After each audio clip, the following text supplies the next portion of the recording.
Section 1. The show that couldn't help itself.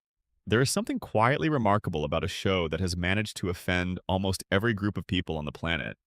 Get canceled twice, come back from the dead, get sued multiple times, get banned in countries, have its episodes pulled from streaming platforms, inspire congressional complaints, generate thousands of FCC filings, and then just keep going, keep airing, keep making new episodes. Season after season, decade after decade.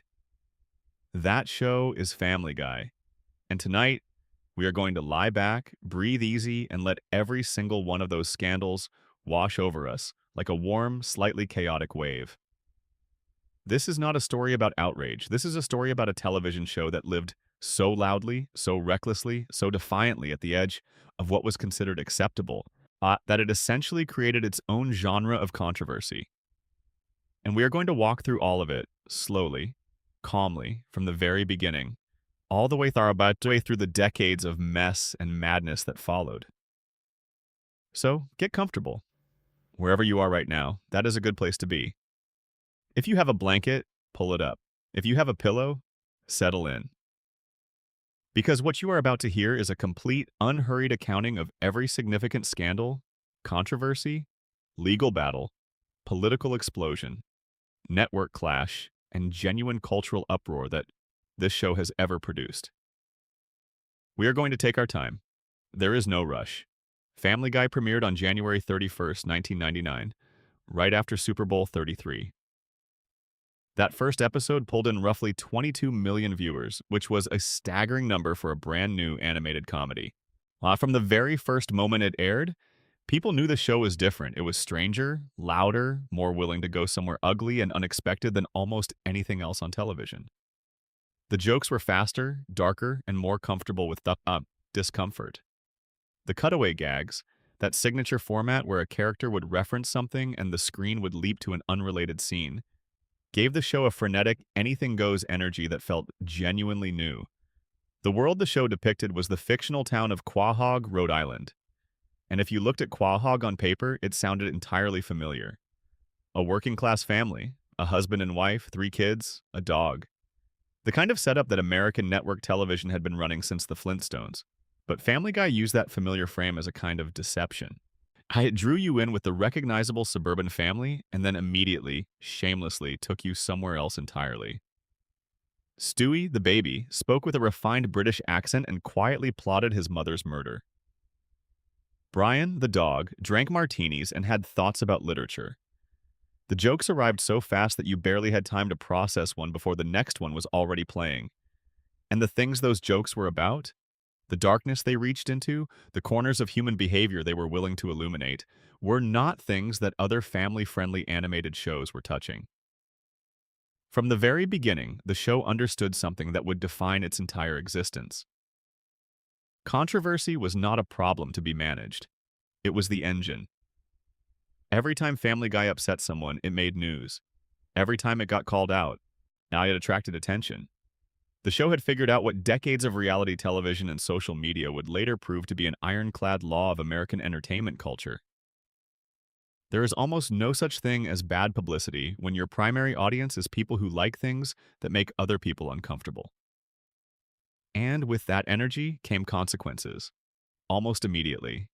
The Parents Television Council, a conservative media watchdog organization based out of Los Angeles, launched its first letter-writing campaign against Family Guy in May of 2000, barely a year after the show began airing.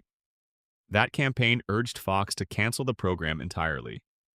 It was the opening shot in what would become one of the longest-running feuds between a television series and an outside advocacy group in the history of American broadcasting. So over the following 2 decades, the PTC would name Family Guy the worst primetime show for family viewing in 2000, 2005, and 2006. They would declare individual episodes the worst television show of the week on at least 40 separate occasions. They would file formal complaints with the Federal Communications Commission. They would pressure advertisers to pull their support. They would write letters, hold press conferences, and issue statements describing the show in terms usually reserved for actual criminal behavior. And the show just kept going, sometimes louder than before. There is something almost admirable about that, in a very chaotic way. Family Guy was not trying to be inoffensive. It was not trying to find the safe middle of the road. From the very beginning, but it seemed to understand that its identity was inseparable from the controversy surrounding it. Seth MacFarlane, the young creator who had built the show essentially from scratch out of two short animated films he had made in college, seemed to genuinely believe that good satire was supposed to provoke. He framed the show's edginess not as laziness or cruelty, but as a form of social commentary. He argued, repeatedly and publicly, that Family Guy was an equal opportunity offender, that it went after everybody with the same irreverence, and that this universality was what separated it from genuine malice. MacFarlane had studied at the Rhode Island School of Design. Before Family Guy existed, he had worked at Hanna-Barbera on shows like Johnny Bravo and Dexter's Laboratory. And he had made two short animated films called The Life of Larry and Larry and Steve, which featured a man and his dog who bore an obvious resemblance to what Peter and Brian Griffin would become. He pitched a 15-minute pilot to Fox in May of 1998. Fox liked it and gave him the go-ahead. Family Guy was born from that encounter between a young animator with a very specific, very dark comedic sensibility and a network that was, at the time, willing to take risks on unconventional programming. What Fox got in exchange for that risk was something they could never fully control. MacFarlane's comedic sensibility was not like The Simpsons, which operated within a clear, satirical logic that even its most outrageous jokes traced back to. It was not like South Park, which built everything around specific moral and political arguments. But it was something more chaotic than either of those, a form of comedy that prided itself on being willing to go anywhere, say anything, make connections between things that had no business being connected, and then cut away before anyone could fully process what they had just seen. That quality, the speed, the irreverence, the fundamental refusal to take anything seriously, including itself, was exactly what made the show so appealing to its core audience and so alarming to everyone who worried about what it was teaching people to laugh at. Whether you believe that argument or not, one thing is undeniably true. The controversies that surrounded this show were not minor. They were not footnotes. They were full-scale national news events, court cases, international incidents, and cultural flashpoints that touched on some of the most sensitive and significant topics in American life. Abortion, terrorism, the Holocaust, disability rights, domestic violence, Islamophobia, transgender identity, the death of a sitting president's family member, the specific, real-world tragedy of the Boston Marathon bombing. These were not small fires. They were enormous ones. And yet the show survived every single one. It survived them for a combination of reasons that say something interesting about how American culture actually works in practice. The controversies brought attention, and attention brought viewers. The PTC's campaigns against the show probably introduced it to thousands of people who had never heard of it and were now curious about what all the fuss was about. Out of the FCC complaints, created headlines that functioned as free advertising. The lawsuits generated news cycles that kept the show in public conversation during the production gaps between seasons. There is a particularly American quality to this pattern. A country that officially disapproves of something that generates formal institutional opposition to it, that mobilizes advocacy groups and government bodies to register their objection, and that then, in the same cultural moment, makes that thing more popular precisely because the objection exists. The controversy is the advertisement. The outrage is the recommendation. And Family Guy, whether deliberately or accidentally, was perfectly positioned to exploit that dynamic. Tonight, we walk through all of the controversies. Not quickly, not breathlessly. We take each one slowly, turning it over in our hands, looking at where it came from, what it touched, how the world responded, and what it meant for a show that had, from the very beginning, decided that being comfortable was the one thing it absolutely refused to be. Settle in. This is going to be a long, quiet, thoroughly detailed journey through one of the most controversial careers in the history of American television. There are hundreds of moments to cover, years of history to walk through, and the story rewards patience. So breathe easy, let the details come at their own speed, and enjoy the ride. If you are enjoying this so far, drop a comment letting us know the time and place you are watching from. It is genuinely one of our favorite things to read. Seeing people tuned in from Tokyo at 3 in the morning, or from a couch in Texas on a rainy Saturday afternoon. The community that has gathered around these videos is something we are genuinely proud of. And if you want to make sure you never miss one of these long-form deep dives, go ahead and subscribe. It is completely free and it helps more than you could imagine. Right. Now back to the story. Section 2. The Wars with Fox, cancellations, censorship, and network clashes. Before we get to any of the public controversies, the lawsuits, the banned episodes, the political firestorms, there is a story that tends to get overlooked. It is the story of the relationship between Family Guy and the network that aired it. Because that relationship between Seth MacFarlane and the Fox Broadcasting Company was contentious, complicated, and ultimately defined much of what made the show what it became. Fox canceled Family Guy the first time after its third season in 2002. The official reason was ratings. The show had struggled to find a stable audience because Fox kept moving it around the schedule with almost no notice, placing it against established hits like Frasier on NBC and Who Wants to Be a Millionaire on ABC. It was a scheduling catastrophe. The audience had no chance to find the show because the show was never in the same place twice. And so Fox pulled the plug and moved on. It is worth pausing on this first cancellation for a moment, because it tells you something about the nature of the relationship from the very start. Fox had taken a chance on a genuinely unusual piece of television. They had ordered episodes, put them in primetime, and then, when the ratings were not what they hoped, chosen to blame the show rather than examine their own scheduling decisions. A program placed against Frasier and Millionaire, two of the most watched shows of that era, was almost certain to struggle. But Fox did not respond by finding the show a better time slot. They responded by canceling it. Twice, eventually. The second cancellation came in 2002, confirming what many people had suspected after the first. Fox did not really understand what they had in Family Guy, did not know what to do with it, and was unwilling to invest the patience required to let an unconventional show find its audience organically. Then something extraordinary happened. Cartoon Network bought the rights to air reruns of Family Guy on their Adult Swim block. They paid almost nothing for those rights, not because no one believed the show had any residual value. Those reruns premiered on April 20th, 2003, and within weeks, Family Guy had become the highest-rated program on the entire Adult Swim lineup. It dominated late-night viewing. It boosted Adult Swim's overall viewership by an astonishing 239%.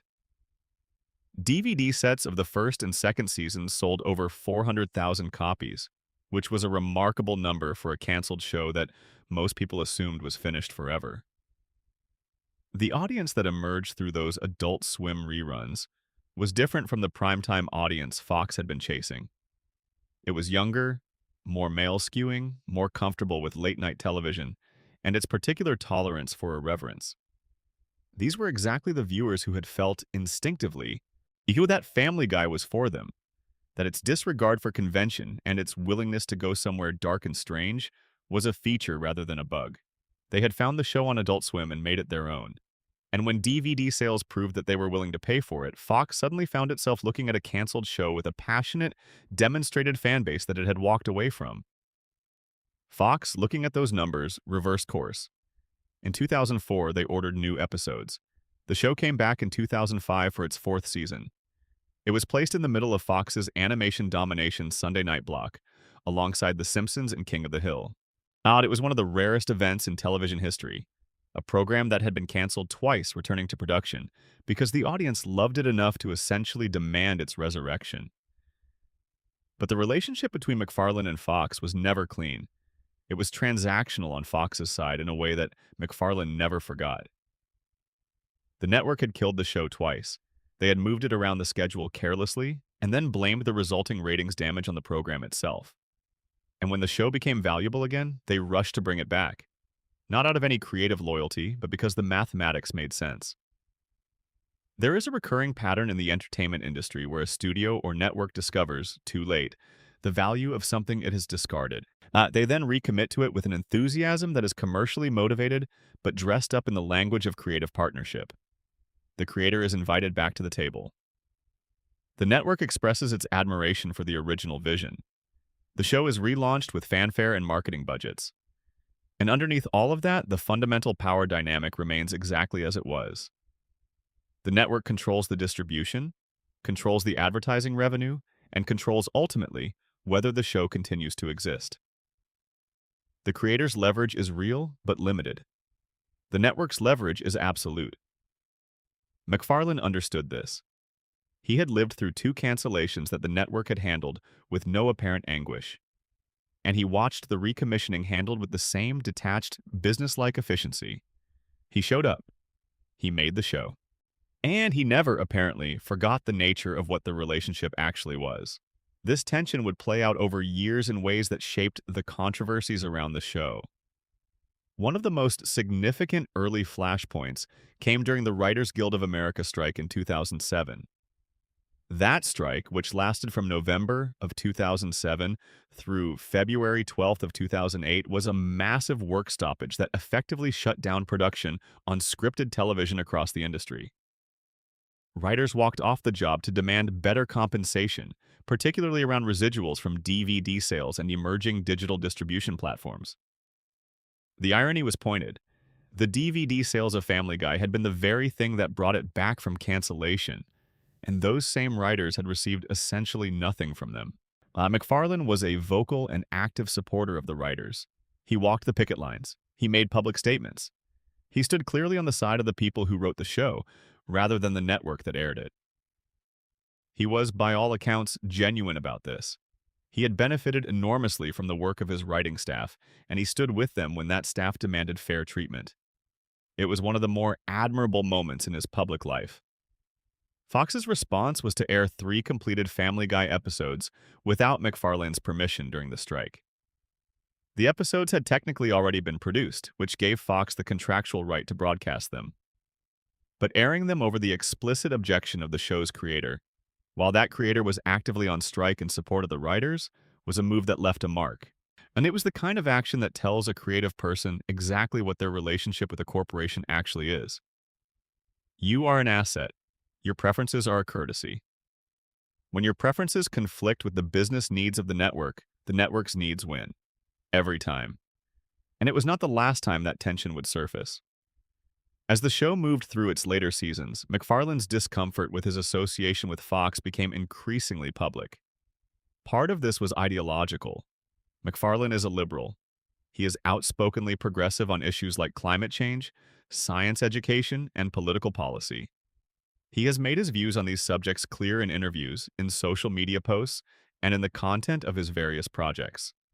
Fox, the broadcast network, shares a parent company with Fox News, which sits at the polar opposite end of the political spectrum. MacFarlane watched Fox News host Tucker Carlson deliver commentary that he found genuinely disturbing. And in 2021, he posted publicly on social media that working under the same corporate umbrella as that network made him wish Family Guy was airing anywhere else. He compared the situation to a failing marriage. He said that both parties knew it was not working anymore and were simply going through the motions because the alternative was complicated and expensive. Think about that for a moment. The creator of one of Fox's most profitable, longest-running animated properties was publicly saying he did not want to be associated with the network airing his show. That is not a minor internal disagreement. That is a full public airing of grievances on social media by someone who had spent 2 decades tied to an institution he had grown to resent.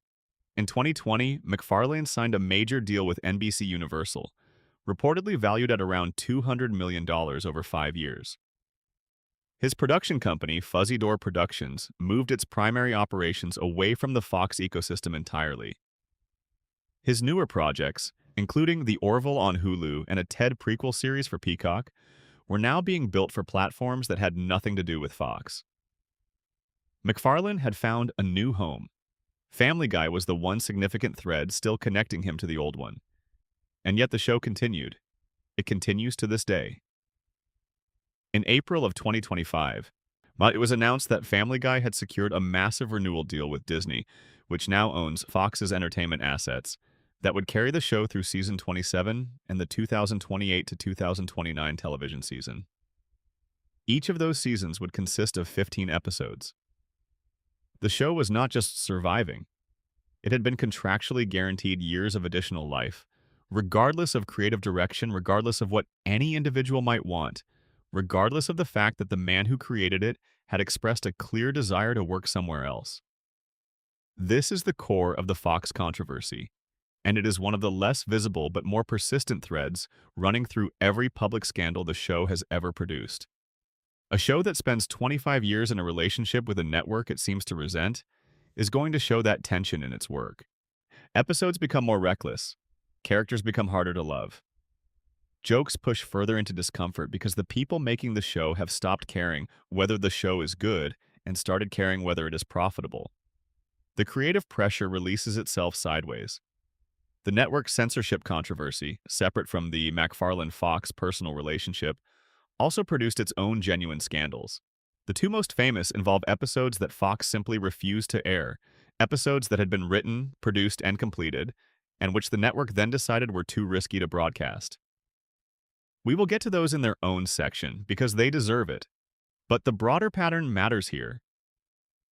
Fox was willing to allow enormous amounts of offensive, dark, and genuinely disturbing content to air on Family Guy for years. But when they drew a line, that line was not always where you would expect it to be. The show could joke about murder, disability, religion, race, sex, and almost every sensitive subject imaginable. But two specific topics caused Fox to say, quietly and firmly, "Not this time." That inconsistency, the way Fox would allow certain outrages while panicking at others, was its own kind of controversy. It suggested that the network was not really operating from a principled set of values about what was appropriate for television. They were operating from a fear of advertiser backlash. They were making financial calculations, not ethical ones. And that distinction mattered because it meant that the show's most controversial content was largely determined not by any coherent philosophy, but by the random intersection of television schedules, its advertiser preferences, and whatever political climate happened to exist when a given episode was being considered for broadcast. By the time Family Guy was moved from its longtime Sunday night home to Wednesday nights for the 2023 to 2024 broadcast season, the demotion was palpable. Sunday nights at 9 o'clock had been the show's natural habitat for most of its run. Wednesday night was where you parked things that no longer commanded the prime real estate. It was the television equivalent of being reassigned to a smaller office. The show that had once anchored Fox's most prestigious animation lineup was now filling a midweek slot, reaching audiences measured in the hundreds of thousands rather than the millions, sustained by reruns and streaming revenue rather than any genuine first-run broadcast momentum. The relationship between Family Guy and Fox, then, is a story about power.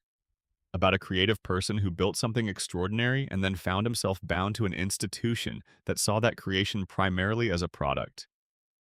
About a network that would pull episodes from streaming platforms when they became embarrassing, while continuing to profit from the overall brand. About the way commercial television works in practice, which is messier and less principled than the way anyone involved usually wants to admit. Take all of that in, let it settle quietly. Because everything that follows, every lawsuit, every banned episode, every political controversy, happened inside that specific, complicated, financially driven relationship. Section 3, the Parents Television Council versus Family Guy, a decade-long battle. If you want to understand just how relentlessly Family Guy managed to upset the organized forces of American conservative media, you need to understand the Parents Television Council and what that organization actually did for the better part of 2 decades. The PTC was founded in 1995 by L. Brent Bozell III, a conservative media critic who believed that American television was becoming increasingly inappropriate for families and children. The organization operated on a simple model. They would watch television, identify content they considered indecent, and then organize campaigns to pressure networks, advertisers, and the Federal Communications Commission to take action. Their primary weapon was mass complaint filing with the FCC. Now, the FCC has the legal authority to fine broadcasters for content that violates indecency standards, And the PTC became extraordinarily skilled at generating large volumes of formal complaints that forced the Commission to at least acknowledge and investigate their concerns. Family Guy, from the moment it premiered in 1999, was an ideal target for this approach. The show was animated, which meant it could reach children who might be drawn in by the cartoon format. It aired in prime time on a major broadcast network, which gave the PTC the jurisdictional argument they needed. And it was genuinely, relentlessly provocative in ways that were easy to catalog and present in complaint form. The first major PTC campaign against Family Guy launched in May of 2000. The organization sent emails to its members, urging them to write to Fox and demand the show be canceled.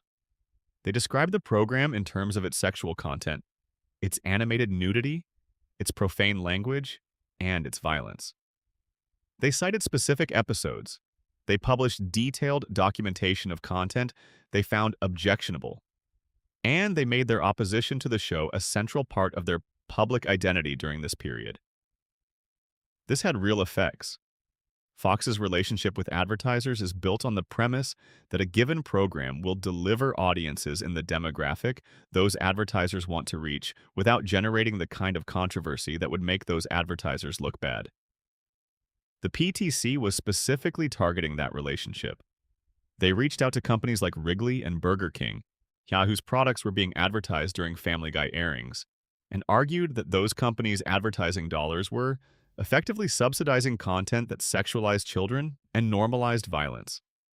They pointed to the show's animation style as a specific deception, arguing that cartoons signal children's content, and that airing adult material in that format was a deliberate manipulation designed to capture underage viewers who would not otherwise be exposed to such content. Burger King and Wrigley both pulled advertising from the show at various points during its early run. Microsoft would later do the same in 2010, stating publicly that Family Guy's content was not a fit with the Windows brand. These withdrawals were victories for the PTC. They showed that the sustained pressure campaign could actually modify advertiser behavior. And advertiser behavior, in the world of broadcast television, was ultimately the only lever of power that truly mattered. The FCC angle was equally significant. The Parents Television Council generated the majority of the indecency complaints that the Federal Communications Commission received during this period. This was not a coincidence. The organization had a system. They would identify an episode or a specific scene, write a detailed complaint articulating why the content violated broadcast indecency standards, and then distribute that complaint template to their membership, who would file copies of it with the commission. A single controversial episode could generate thousands of formally filed FCC complaints within days of its airing, but most of them based on the same template, most of them coming from organized PTC members rather than genuinely individual viewers. This approach had a paradoxical effect on public discourse. When the FCC received thousands of complaints about a Family Guy episode, news coverage would report those thousands of complaints as evidence of widespread public outrage. But the reality was more complicated. The complaints were largely the product of an organized campaign by a single organization. They were not a spontaneous eruption of viewer disgust. They were a coordinated political action. McFarlane understood this and said so repeatedly. And he argued that the PTC did not represent the viewing public, but rather a specific conservative interest group that was using the regulatory process to impose its own aesthetic preferences on all of American television. He was particularly pointed about the disconnect between the PTC's claimed concern for children and the actual demographics of Family Guy's audience, which was predominantly adults in their late teens through their 30s, not the children the PTC claimed to be protecting. Among the specific episodes that drew the most intense PTC attention were several that remain notable to this day. In November of 2013, the organization filed a formal indecency complaint over an episode called A Fistful of Meg, citing what they described as sexually explicit content involving child molestation, exploitation, rape, and various other violations. The complaint was detailed and unambiguous in its characterization of the episode's content. In February of 2015, they filed another complaint over an episode called Quagmire's Mom, which included a scene depicting the character Quagmire having a sexual encounter with an underage girl. A scene the show played partially for comedy, with the punchline involving Quagmire's subsequent shock at discovering the girl's age. The PTC found no humor in it, and said so in formal language directed at the government body with the power to find the network. The PTC president at the time, Tim Winter, delivered what became one of the most quoted assessments of the show during this entire period. He said, and I am paraphrasing here to preserve accuracy, that it seemed as though Seth MacFarlane had carefully reviewed the legal definition of broadcast indecency and set out to violate it as literally as possible. It was the kind of line that sounds hyperbolic, but captures something real about what was happening. Family Guy did seem at certain points in its run to be testing the outer boundary of what could legally air on broadcast television. Not because any individual creative decision was made with that explicit goal, but because the cumulative effect of years of increasingly aggressive content created a picture of a show systematically expanding its territory. There is an unusual footnote to the PTC story. Tim Winter, the man who spent years filing complaints and issuing condemnations and calling the show an affront to decency, eventually became personally acquainted with Seth MacFarlane. This came about through a specific episode dispute in 2015, and what happened was not a dramatic confrontation, but apparently something much more mundane. A conversation between two people who had spent years as adversaries, and who discovered, face to face, that the relationship was more complicated than the public battle suggested. The details of that particular rapprochement remain relatively private, but the fact that it happened at all is worth noting. Even in the midst of a decade-long institutional war, there were human beings involved. That is something worth holding on to as we continue through the scandals. However enormous and contentious these controversies became, they were always at their root about people, about creative decisions made by individual writers, just about deeply held values held by people with families and concerns they felt genuine about. The institutional scale of the PTC versus Family Guy conflict can make it feel abstract and impersonal. But underneath all those FCC filings and press releases were human beings who had very strong, very real feelings about what was and was not appropriate to put on television. Whether you agreed with the PTC or found their campaigns an overreach, the battle they waged with Family Guy was a genuine cultural struggle over who gets to define the acceptable limits of expression on American broadcast television. And it lasted, in various forms, for over 15 years.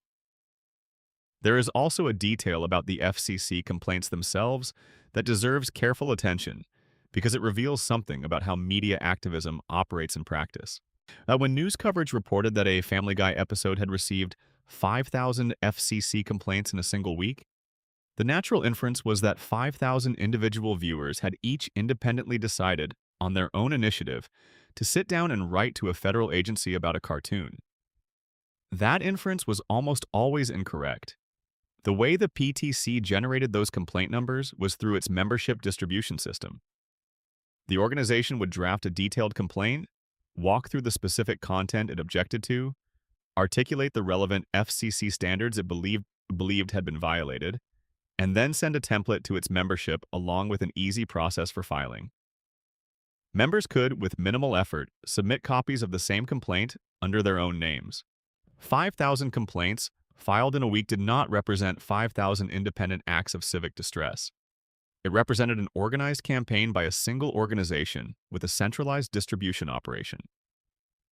This matters because FCC complaint numbers were routinely cited in news coverage and in political discussions as evidence of public sentiment. The story was always presented as, this many people complained about this episode. The actual story was, this one organization generated this volume of formal paperwork. The difference between those two things is significant. One tells you that American viewers were genuinely and broadly upset.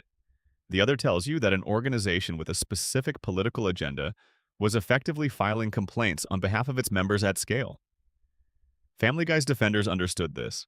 MacFarlane pointed it out. But the correction never traveled as far as the original misleading framing, because corrections never do. Section 4. The banned episodes. When Fox said no. There are, in the entire history of Family Guy, two episodes that Fox formally refused to air in the United States. Just two, and I. Given the volume of content the show produced and the extraordinary range of topics it addressed over more than 2 decades of production, that number is both surprisingly small and enormously revealing. The episodes are When You Wish Upon a Weinstein and Partial Terms of Endearment. Each of them was banned by it for a different reason, at a different point in the show's history, under different circumstances. And together, they tell you almost everything you need to know about where American broadcast television draws its lines and why.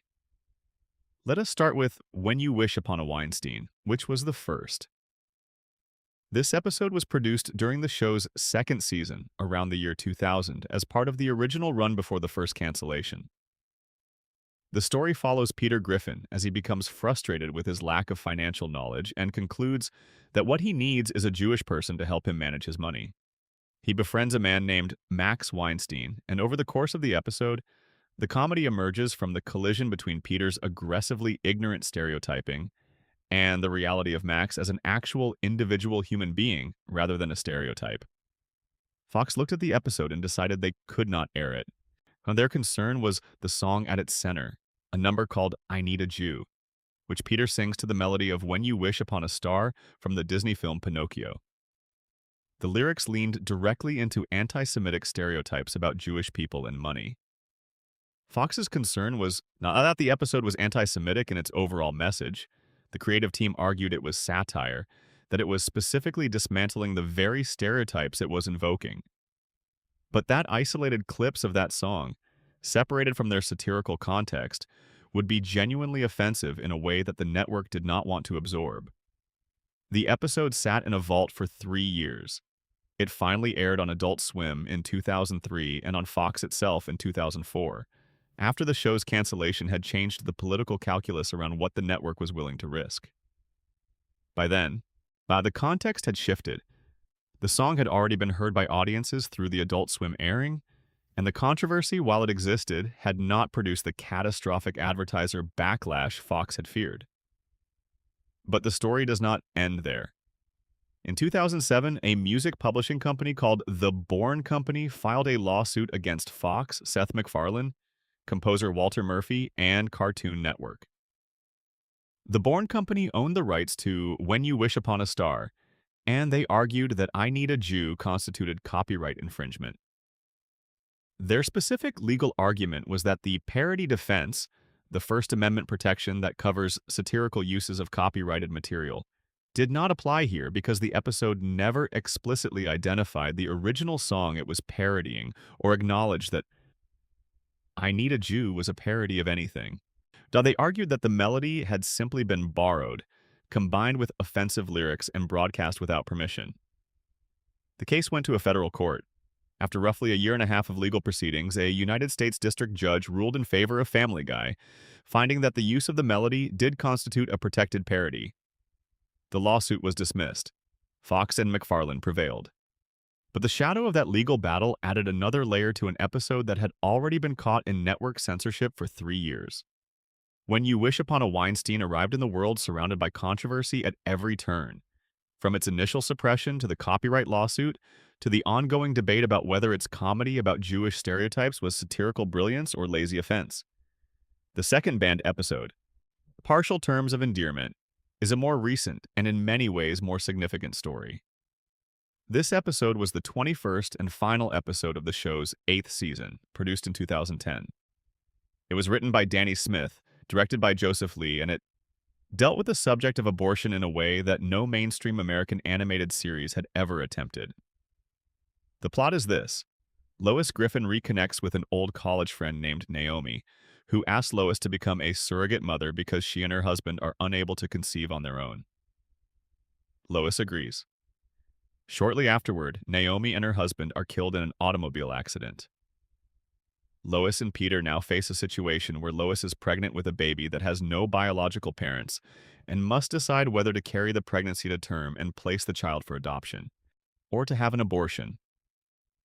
The episode approaches this decision with an unusual level of seriousness for Family Guy. It presents both perspectives, the anti-abortion argument through Peter's character, who is manipulated by activist imagery into a pro-life position before being undermined by his own irrationality, and the pro-choice argument through Lois's increasingly clear sense that she should have autonomy over her own body. The episode was actually inspired, according to McFarlane, by an essay by Carl Sagan about whether it is possible to hold both pro-life and pro-choice values simultaneously. McFarlane had specifically asked writer Danny Smith to read that essay before beginning the script. Fox's response was to exercise their right not to air the episode. Kevin Riley, who was then the president of Fox Entertainment, explained the decision in direct terms.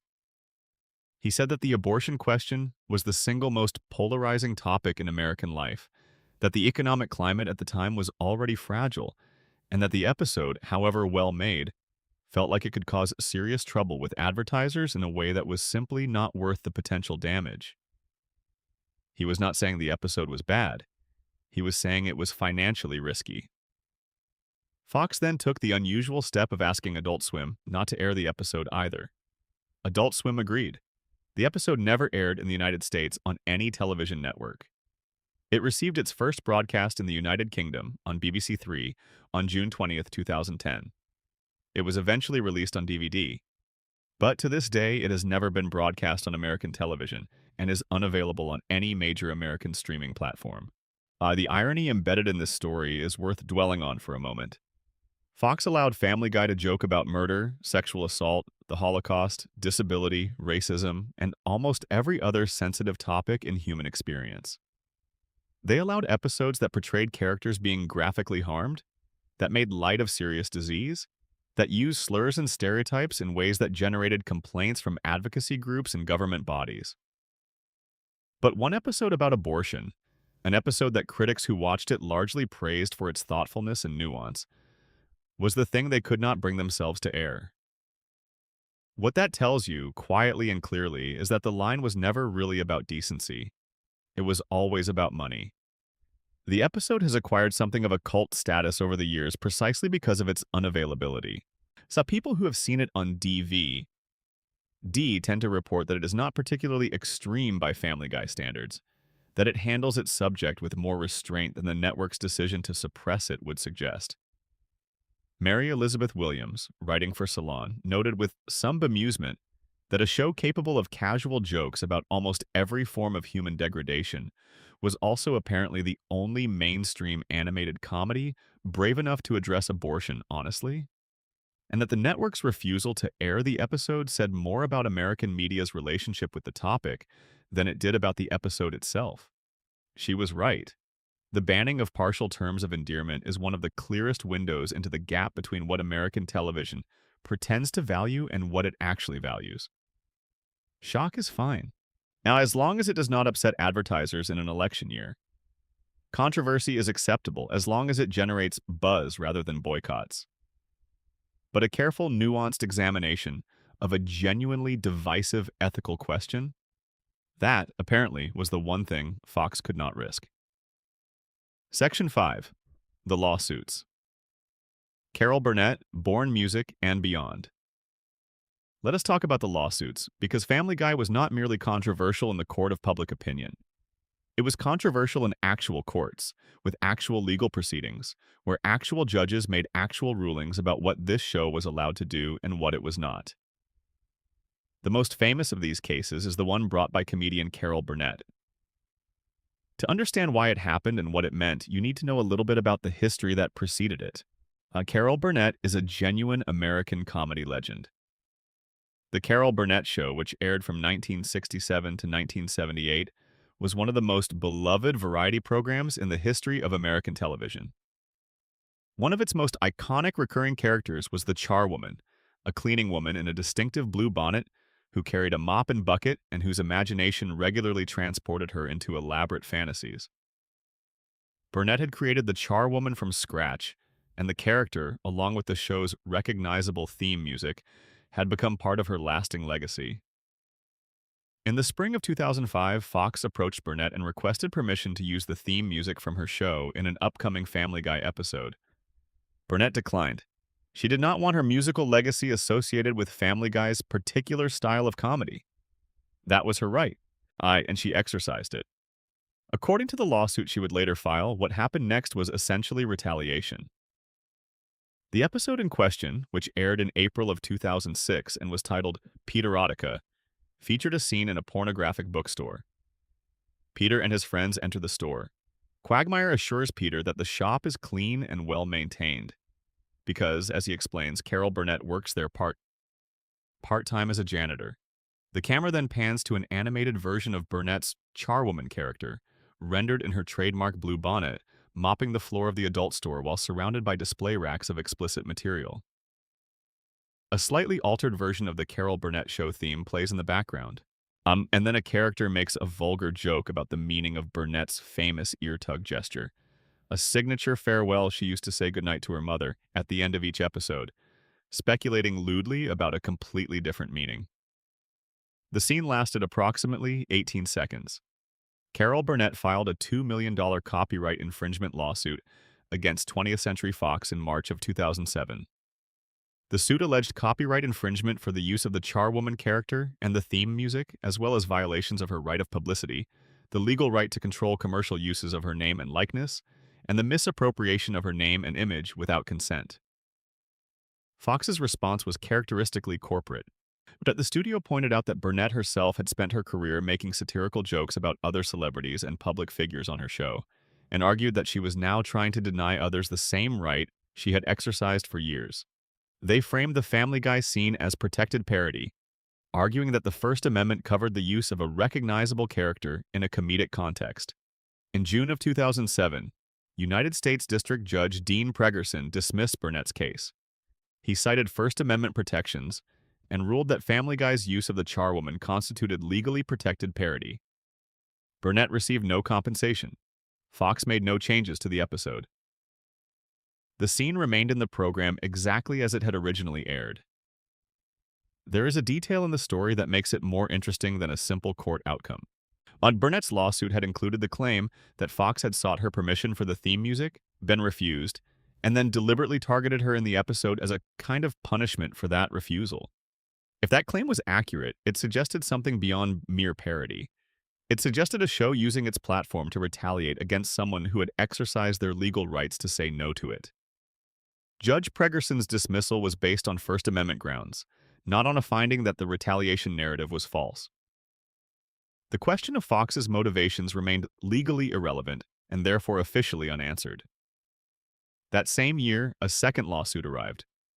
On October 3, 2007, the Bourne Company music publishers filed suit against Fox over the episode When You Wish Upon a Weinstein, the same band episode we discussed in the previous section. Bourne held the rights to the song When You Wish Upon a Star, the Disney classic. They argued that the Family Guy song I Need a Jew was a copyright infringement and that the parody defense did not apply because the episode had never acknowledged that it was parodying anything. It had simply used the melody. This case was legally more complicated than the Burnett matter. Parody is protected under copyright law, but the protection has limits. A parody must be making a comment about or transforming the original work it draws from. If a work simply borrows a melody and attaches it to completely unrelated content, thus the argument that it constitutes a parody of the original becomes strained. Bourne argued specifically that Family Guy had never even mentioned the name of the original song, had never indicated that I Need a Jew was a commentary on When You Wish Upon a Star, and had therefore used the melody for reasons that had nothing to do with commenting on the Disney classic. They were not being parodied, they were being exploited. After about a year and a half, a federal judge ruled in favor of Family Guy. The court found that the use did qualify as parody under the relevant legal standards, and that First Amendment protection applied. Bourne's case was dismissed. McFarlane and Fox prevailed a second time. The third lawsuit in this series came from a somewhat unexpected direction and involved an entirely different episode. Of the animated feature Stewie Griffin, The Untold Story, which was released direct to DVD, included a scene depicting Jesus Christ performing a comedic hand gesture routine while humming a short tune. The owners of the rights to that particular tune argued that it had been used without permission. This case was less significant in terms of cultural impact, but it added to the picture of a show that was accumulating legal challenges from multiple directions simultaneously. Then there were the cases that never fully developed into formal litigation, but nonetheless shaped the show's reputation. The episode that depicted Tom Cruise literally running away from his gay thoughts, represented as a thought bubble chasing him down a street, generated enough attention that legal action was discussed. The scenes involving other celebrities, depicted in compromising or degrading situations without their consent, existed in a gray area of the law that the show navigated with varying degrees of care. What unites all of these cases is a single underlying question that the legal system was repeatedly asked to answer. Where does satire end and exploitation begin? When does the use of a recognizable name or character or melody cross from commentary into something the law should protect the original creator from? The courts consistently ruled in Family Guy's favor, and while the outcomes were correct in the strictly legal sense, parody is protected speech, and the First Amendment matters, the process of arriving at those outcomes revealed something about the show's relationship to the people it depicted without their permission. Yeah, it was a relationship built on the assumption that the show's right to satirize anyone it chose outweighed any individual's interest in controlling how they were portrayed. For most celebrities, that trade-off is part of the cost of fame. Carol Burnett understood it. She had lived it herself, on both sides. But she drew a line when the portrayal felt personally directed rather than creatively motivated. That line, as it turned out, was not legally enforceable, but it was human, and it deserved to be taken seriously even in losing. Section 6, Seth MacFarlane, 9/11, and the stranger-than-fiction connections. There are moments in the Family Guy story that do not fit neatly into any category of scandal or controversy, but which are so strange and so significant that they demand their own space. Now, the relationship between Seth MacFarlane and the September 11th attacks is one of those moments. MacFarlane was booked on American Airlines Flight 11 on the morning of September 11th, 2001. Flight 11 was one of the 4 commercial aircraft hijacked that morning by the operatives of Al-Qaeda. It was the first plane to be flown into the World Trade Center, striking the North Tower at 8:46 in the morning. All 81 passengers and 11 crew members aboard the flight were killed. MacFarlane missed that flight by approximately 10 to 15 minutes. The reason he missed it was a hangover. He had been in Rhode Island the night before, giving a lecture at his alma mater, the Rhode Island School of Design. Afterward, he went out with friends, stayed too late, drank too much, and woke up the next morning moving slowly. His travel agent had also given him a slightly incorrect departure time, compounding the delay. He arrived at the check-in counter just as the gate was closing. The agent told him he was too late to board. MacFarlane went to sit in the airport lounge and fell asleep. He woke up roughly 40 minutes later to a commotion. The first plane had struck the tower. He sat there in the terminal and watched the news reports as they described which flight had been involved. It was the flight he had been booked on, the one he had missed by minutes because he had been drinking the night before. MacFarlane later appeared on The Howard Stern Show in 2009 and described the experience in careful, measured terms. He said the first few weeks after the event were rattling, as he put it. He said he thought about it. But he described himself as someone who did not put much stock in concepts like fate or borrowed time. He was the kind of person who ran late for things regularly. He said that if not for a travel agent's error combined with his own tendency toward lateness, the coincidence would not even have happened. He did not frame it as miraculous or cosmically significant. He framed it as something that had happened, that was genuinely shocking to live through, and that he had processed and moved on from, at least publicly. What is most interesting about how this story intersects with the Family Guy controversy narrative is what MacFarlane did and did not do afterward. He did not joke about 9/11 in any personal or self-referential way. He never included his own near-death experience as material for the show. While what he did do was continue to address the political fallout from the attacks through Family Guy in the years that followed. The show made repeated, pointed jokes about George W. Bush's handling of the response to the attacks, about the wars in Afghanistan and Iraq, about the broader political culture that emerged from the grief and anger of that period. MacFarlane's experience of nearly being on one of those planes did not make him retreat from political commentary about the event. If anything, it seemed to sharpen it. There was also a more uncomfortable dimension to the 9/11 connection, one that arrived years later and had nothing to do with MacFarlane's personal story. The episode Turban Cowboy, which we will examine in detail in a later section, contained a cutaway gag in which Peter Griffin drove a car through a crowd of Boston Marathon runners. When the real Boston Marathon bombing occurred in April of 2013, someone on the internet assembled an edited video combining that scene with another scene from the same episode involving a remote detonator. The edited video was designed to make it look as though Family Guy had somehow predicted or anticipated the bombing. Alex Jones, the conspiracy theorist and radio host who ran the InfoWars website, spread this edited video as though it were authentic. It was not. The two scenes came from entirely separate storylines within the episode and had no connection to each other when viewed in their original context. MacFarlane himself posted on Twitter in response to the video's circulation, calling the edit abhorrent and expressing sympathy for the victims of the bombing. Fox worked with YouTube to remove the edited clip from the platform, but the video spread anyway, as these things do on the internet. And it added yet another layer to Family Guy's peculiar relationship with catastrophic real-world events. A relationship in which the show's willingness to joke about almost anything meant that when genuine tragedies occurred, its archives often contained something that, if taken out of context and edited creatively, could be made to look prescient, callous, or both. Mark Wahlberg is the other significant celebrity associated with Flight 11. Wahlberg had also been booked on the flight, but at the last minute chartered a private plane to a film festival in Toronto instead. Unlike MacFarlane, Wahlberg made some public comments that generated their own controversy. Statements suggesting that if he had been on the plane, he might have been able to do something. Those comments struck many people as deeply inappropriate given the circumstances, and Wahlberg later walked them back and apologized. MacFarlane said nothing of the sort. He did not speculate about alternate outcomes. He did not theorize about what he might have done.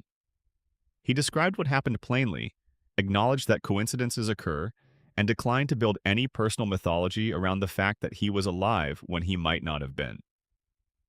That restraint, in a person whose professional identity was built on saying the thing that most people would not say, is its own kind of notable.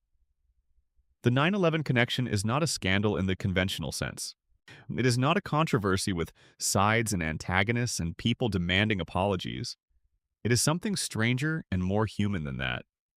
It is the story of a person who built a career out of making jokes about terrible things, who came within 15 minutes of dying in one of the most terrible things that ever happened in American history, and who went on making the show anyway. Not unchanged, certainly, but recognizably the same person doing the same work in the same irreverent, provocative, complicated way. There is something worth sitting with in the contrast between MacFarlane's response to his 9/11 near miss and the rest of his public persona. Here is a person who, professionally, makes his living being provocative, who runs a show that treated the tragic death of Anne Frank as material for a cutaway gag, and who built a career on saying the thing that was least expected, least comfortable, least appropriate for the occasion. And when the most profound brush with mortality imaginable happened to him personally, he responded with extraordinary quietness. No grand statement about fate, no mythology about borrowing time. A simple, measured account of what had happened and a calm conclusion that coincidences occur. Then he went back to making the show. That quietness, from someone who was professionally loud about almost everything else, is its own kind of remarkable. It suggests that the line between what MacFarlane was willing to make comedy from and what was genuinely too close to him was always real, even if it was rarely visible from the outside. The distance between the satirist and his subject matters. And 9/11, for Seth MacFarlane, he had no distance at all. Section 7, The South Park Feud. Manatees, Idea Balls, and Cartoon Wars. There are professional feuds, and then there are full-scale animated wars fought on national television, in which one show spends a two-part episode systematically dismantling another show's reputation, and the other show responds by calling the attackers Nazis in the most collegial terms possible. The feud between Family Guy and South Park is one of the most entertaining rivalries in American television history. It began, at least in its public form, on April 5th and 12th of 2006 when South Park aired a two-part episode titled Cartoon Wars. Those dates and those episodes are where the feud officially crystallized into something the television industry talked about for years. Trey Parker and Matt Stone, the creators of South Park, they had been skeptical of Family Guy's approach to comedy for some time before Cartoon Wars aired. They had made their views known in interviews and in the press. They believed that Family Guy's soul, the rapid-fire cutaway gags, the pop culture references assembled seemingly at random, the jokes that had nothing to do with character or story, represented a form of comedy that was fundamentally lazy. In their view, good comedy came from character, from emotional investment, from jokes that emerged from specific situations involving people the audience cared about. Family Guy, in their estimation, was doing something quite different. It was delivering a stream of disconnected gags with no connective tissue, no real emotional stakes, nothing that a viewer could hold onto between punchlines. Like Cartoon Wars used this critique as the basis for its plot. The conceit of the episode was that an upcoming Family Guy episode was going to depict the Prophet Muhammad as a character, which causes mass panic in South Park and eventually leads Cartman to travel to Hollywood to try to shut down Family Guy's production. When Cartman arrives at the Family Guy studio, he is shown the show's writers. They are not human beings. They are a tank of manatees, large aquatic mammals swimming in circles, who devise the show's jokes by randomly selecting beach balls from a pile. Each beach ball has a word or phrase written on it, a pop culture reference, a noun, a verb. The manatees pick up a combination of these balls and push them into a machine, which produces a cutaway gag. No human thought required, no connection to character or story necessary. Just random assembly. The scene was one of the most pointed, specific, and well-crafted comedy attacks on another television show that American television has ever produced. It was funny, and it was accurate in a way that was uncomfortable. And it resonated because the criticism it was articulating, that Family Guy's jokes were essentially interchangeable, that you could substitute any cutaway with any other cutaway and nothing would change, was something that critics and even some fans had been saying for years. The response from the Family Guy creative team was a mixture of defensiveness, amusement, and grudging acknowledgement. Seth MacFarlane, speaking at Harvard's commencement in June of 2006 in character as Stewie, acknowledged Parker and Stone's point directly. He said that yes, the cutaways and flashbacks had nothing to do with the story, that they were there to be funny and nothing more, and that this was a shallow indulgence that South Park was quite right to be above. The joke, delivered in Stewie's precise British accent, was that MacFarlane was conceding the criticism while simultaneously framing it as something he was entirely comfortable with.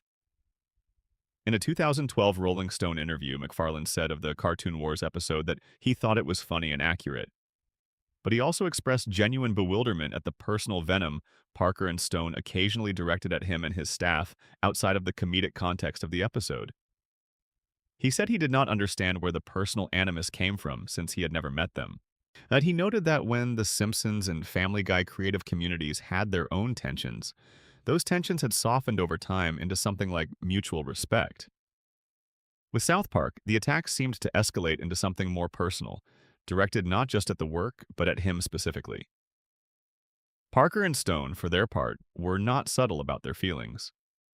In various interviews, Parker said outright that he and Stone hated Family Guy.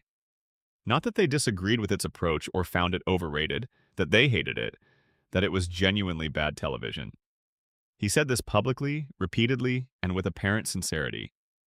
In the documentary commentary track for Cartoon Wars, Parker revealed that after the first part of the episode aired, he received phone calls and messages from writers on both The Simpsons and King of the Hill expressing their gratitude.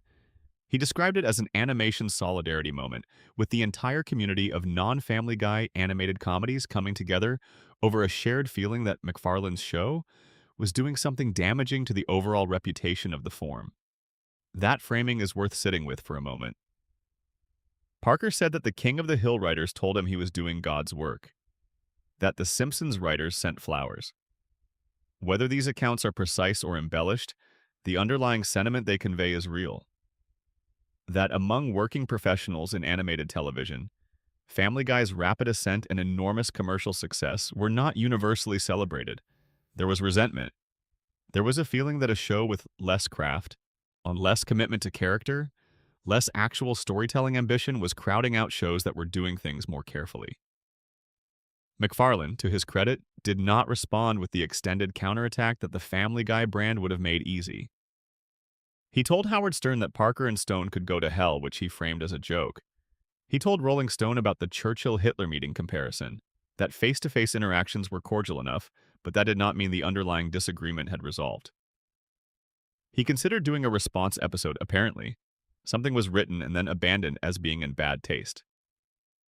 In 2009, Family Guy aired an episode called Spies Reminiscent of Us, in which Peter's style of humor, the non-sequitur cutaway, gets big laughs from an improv comedy audience, as while a more South Park-style approach to comedy gets considerably less response. It was subtle. It was the most restrained thing anyone in that particular fight ever did. The Family Guy writers, in their DVD commentaries, began referring to their own cutaway-style jokes as manatee jokes. They had absorbed the insult and turned it into self-deprecating internal slang. Whether that reflected genuine acceptance of the criticism or a kind of defensive humor is hard to say from the outside. What is certain is that the South Park feud added a dimension to Family Guy's controversy profile that was different from everything else on the list. The PTC attacks came from conservative religious organizations. The FCC complaints came from coordinated campaigns. The lawsuits came from individuals protecting their legal interests. But the South Park conflict came from fellow practitioners of the same craft who looked at what Family Guy was doing and said, publicly and persistently, that it was bad for comedy, that the jokes were not really jokes, but assembles of random material, that the format was, in essence, a way of producing the appearance of comedy without doing the actual work that comedy requires. That critique is the one that has aged most interestingly. Because in the years since Cartoon Wars aired, as Family Guy's creative quality has become more debated, and the show has increasingly relied on exactly the cutaway-dependent format Parker and Stone were critiquing, the manatees in the tank have started to seem less like an exaggerated comedy premise and more like a sober description. Section 8. Religious Controversy. Jesus, Islam, Judaism, and every faith in between, Family Guy has never treated religion with particular care. It has, from its earliest seasons, approached every major faith tradition with the same irreverent, satirical, frequently offensive sense of humor that it applies to everything else. The question has never been whether the show would go after religion. That was established in the first season. The question has always been how far it would go and who would push back. The answers to both parts of that question turned out to be very far in almost everyone. The show's treatment of Christianity is the place to begin, because Christianity is the dominant faith in the United States, and therefore the one whose representation on American network television has always been most politically charged. Family Guy has depicted Jesus Christ as a recurring character, appeared in numerous episodes, and portrayed in ways that ranged from mildly irreverent to genuinely sacrilegious by traditional standards. The episode that generated the most significant backlash specifically tied to the portrayal of Jesus was The 2,000-Year-Old Virgin, which aired in Season 13. The premise of the episode is that Jesus Christ is still alive, living quietly in Quahog, and is still a virgin. Peter, characteristically, decides that the correct response to learning this is to take Jesus to a bar and help him lose his virginity. What unfolds involves Jesus attempting to sleep with Lois, which Peter initially allows before the episode reveals that Jesus has apparently been running this exact scheme on gullible husbands for centuries. Thus, the portrayal of Jesus as a deceitful womanizer who manipulates people was not received warmly by Christian viewers or advocacy groups. The Parents Television Council weighed in, as they reliably did whenever Jesus appeared on the show. Conservative media figures pointed to the episode as evidence that Family Guy's contempt for religious faith had no floor. The show's defenders argued that the episode was satirical, that it was commenting on the way religious figures are mythologized and commercialized in modern American culture, using the comedy as a vehicle for something more pointed upon. Reasonable people could and did disagree about whether the satire justified the portrayal, but the episode aired. No boycott pulled it. No lawsuit followed. No network intervention occurred. And it joined the long archive of Family Guy content that generated noise without generating consequences. Islam was, in many ways, a more fraught area for the show to navigate. The episode Road to Germany, which aired in 2008, placed the Jewish character Mort Goldman in Nazi-occupied Poland, alongside Stewie and Brian as they tried to escape the Holocaust. The episode was controversial in its use of the Holocaust as a backdrop for comedy, though many critics found that its treatment of the period, while irreverent, was ultimately more humanizing than demeaning. The jokes acknowledged the horror of what was happening while finding comedy in the absurdity of Stewie and Brian trying to navigate it. The casting of a Jewish character, Mort, whose very Jewishness was the reason his life was in immediate danger, as the protagonist of the story gave it an emotional anchor that purely abstract Holocaust humor would have lacked.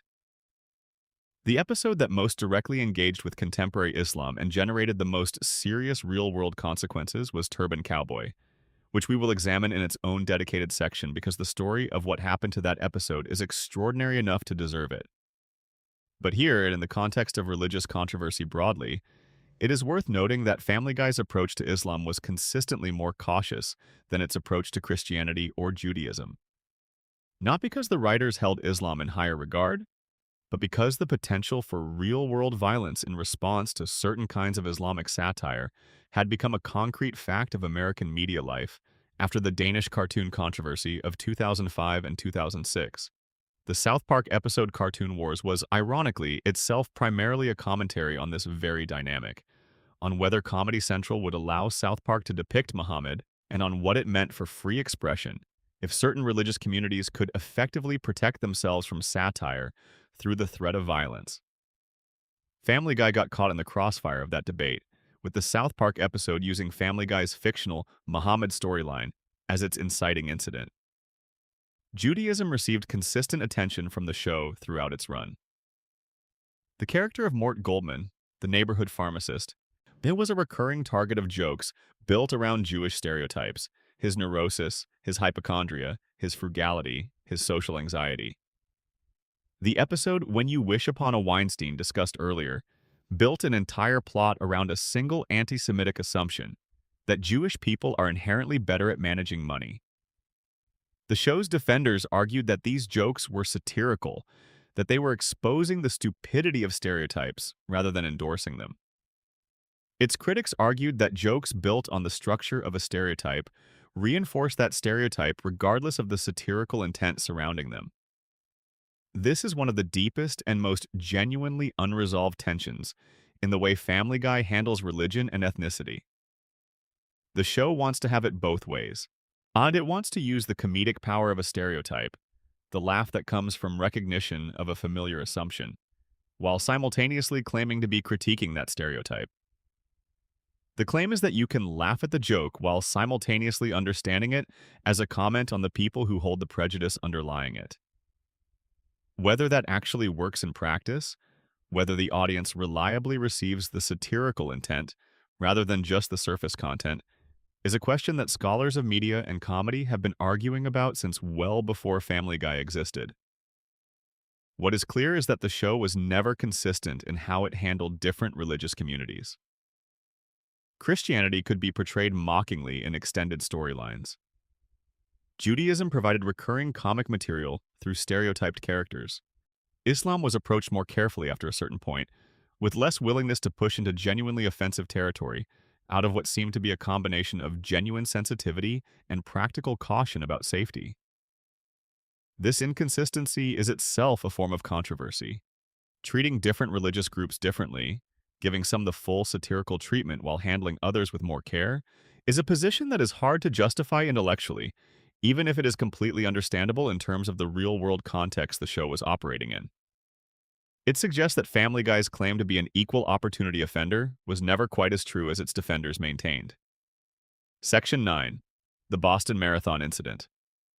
Turban Cowboy and the darkest week of all the controversies in Family Guy's history, while the events of April 2013 represent something genuinely different in kind. This was not a controversy about what the show said or did. This was a situation where real human tragedy collided with existing fictional content in a way that caused genuine confusion, harm, and distress, and that forced everyone connected to the show, the creators, the network, the audiences, the victims, to navigate an extraordinarily uncomfortable situation that nobody had anticipated. The episode Turban Cowboy aired on Fox on March 17th, 2013. It was the 15th episode of the show's 11th season. The story followed Peter Griffin as he befriends a Muslim man named Mahmoud after an accident during a skydiving trip. The episode contained a cutaway gag in which Peter drives a car through a crowd of runners at the Boston Marathon, hitting them as he goes. Now, in another separate subplot entirely, there is a scene involving remote detonators being used by terrorists. These two scenes had nothing to do with each other within the episode. They came from different storylines with different premises, but they shared a setting, the Boston Marathon for one, explosives for the other, that would become devastatingly relevant. On April 15th, 2013, approximately 4 weeks after Turban Cowboy aired, two brothers placed two homemade pressure cooker bombs near the finish line of the Boston Marathon and detonated them remotely. 3 people were killed. Hundreds were injured. 17 people lost limbs. It was one of the most horrific acts of domestic terrorism that had occurred in the United States in years. Within hours of the bombing, someone on the internet had assembled an edited video. They took the scene of Peter driving through Boston Marathon runners, combined it with the remote detonator scene from the same episode, and presented the assembled footage as though it showed Peter committing the Boston Marathon bombing. The edit was technically skilled enough that, at first glance, it could appear to be a single coherent sequence. It spread rapidly across social media. Alex Jones, who ran the InfoWars conspiracy website, posted it on his platform and on Twitter with commentary suggesting that Family Guy had predicted or perhaps inspired the attack. This was, to be clear, categorically false. The two scenes were from different parts of the episode and had no connection to each other. The editing was manipulative and deceptive. Anyone who watched the actual episode could see that. But in the immediate aftermath of a real terrorist attack, with people dead and injured and the news cycle moving at the speed of grief and shock, the edited video spread before the context could catch up to it. Seth MacFarlane responded on Twitter within hours. He called the edited video abhorrent. He described the actual bombing as a crime and a tragedy and expressed his sympathy for the victims. His response was unambiguous and swift. He made clear that Family Guy had nothing to do with the real attack, that the edited video was a deliberate deception, and that using the grief of real victims as material for internet conspiracy content was one of the more disgraceful things he had seen. Fox acted immediately. The network pulled the Turban Cowboy episode from its website, from Hulu, from Amazon, and from its streaming services. And a spokesperson confirmed the removal and stated that the network had no immediate plans to air the episode again. YouTube worked to remove the edited clips and flag discussions of the issue as potentially offensive or inappropriate. The episode spent years off American streaming platforms. It was not until September of 2022 that Hulu restored it, making it available again for the first time since the bombing. For roughly 9 years, one of the most significant controversy-generating episodes in the show's history simply did not exist in the American streaming ecosystem. But the story is even more complicated than just the editing controversy. Because even before April 15th, before any bombs went off, Turban Cowboy was already a deeply problematic episode on its own terms. The episode's central conceit, that Peter befriends a Muslim man who turns out to be a terrorist, was criticized widely even before the bombing for being a lazy, Islamophobic piece of storytelling that reflected exactly the kind of cultural paranoia it appeared to be satirizing. The episode had Brian call out Joe and Quagmire for being suspicious of Mahmoud on the basis of his religion, which seemed to gesture toward a critique of Islamophobia. But then the twist of the episode confirmed their suspicions entirely, revealing that Mahmoud was in fact planning a terrorist attack. The message the episode delivered, whether it intended to or not, was that suspicion of Muslim people is justified because Muslims may well be terrorists. A V-Club critic, Kevin McFarland, gave the episode a D grade before the bombing even occurred, writing that it felt like an episode made in 2002 and left on the shelf for a decade, completely unaware of how uniformly Middle Eastern characters were depicted as terrorists in American media and what that kind of representation did to real communities. Think about what it would have been like to be a Muslim American watching that episode, not in April 2013, not in the shadow of the bombing, but on the night it first aired. To watch a character who looked and prayed and presented himself the way you might look and pray and present yourself, and to have the show's ultimate revelation be that yes, he was a terrorist all along. That the nice, friendly surface was a cover for actual murderous intent. That the other characters who were suspicious of him from the start were ultimately right. The episode was not satirizing Islamophobia, and it was confirming it. This is one of the places where Family Guy's claim to be an equal opportunity offender breaks down in a particular way. The show made plenty of jokes about Christianity that worked as satire precisely because the characters being satirized were powerful institutional forces. Jokes about the Catholic Church, about evangelical politicians, about religious hypocrisy, these had targets that could absorb the criticism.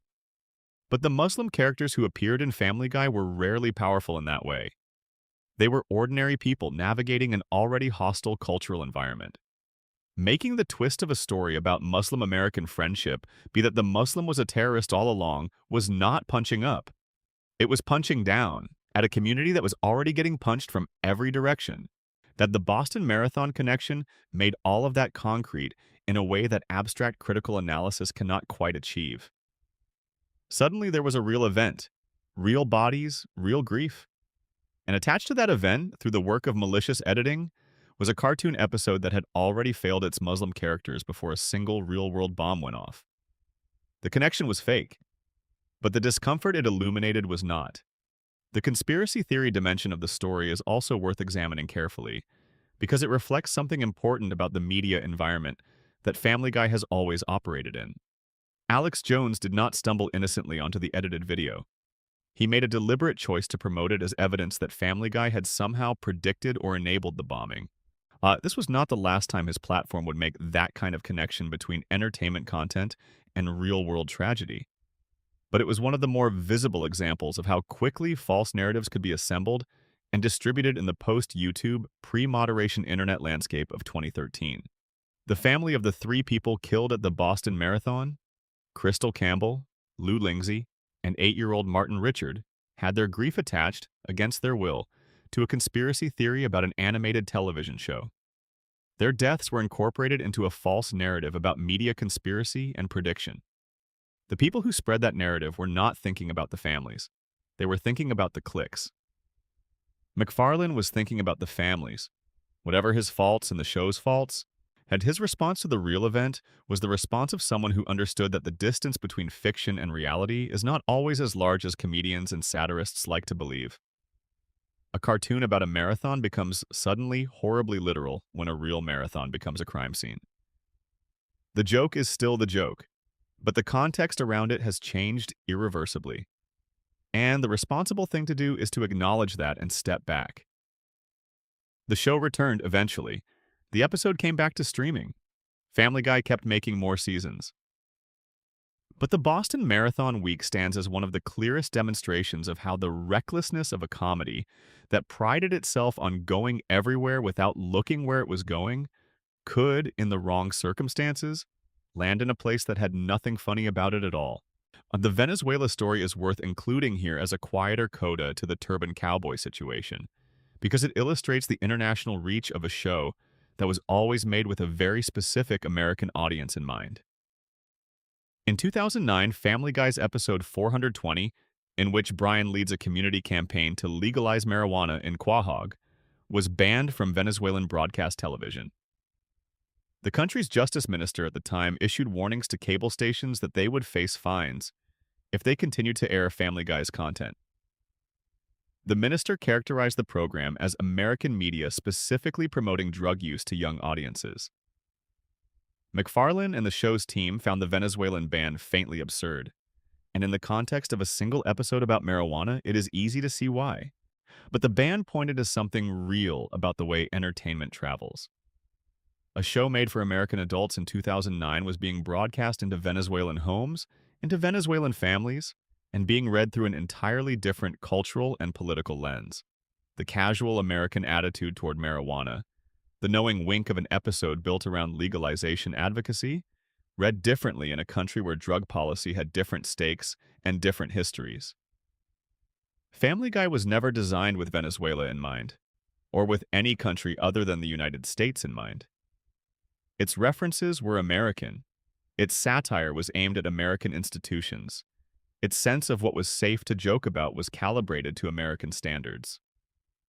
And then it went out into the world, as all television does, and encountered standards that were not American. The Venezuelan government's reaction was extreme by American measures, but was not inexplicable from within its own context. And it added one more entry to the long list of places where Family Guy had landed in trouble, not because of what it intended, but because of where it ended up. Section 10. Political Scandals.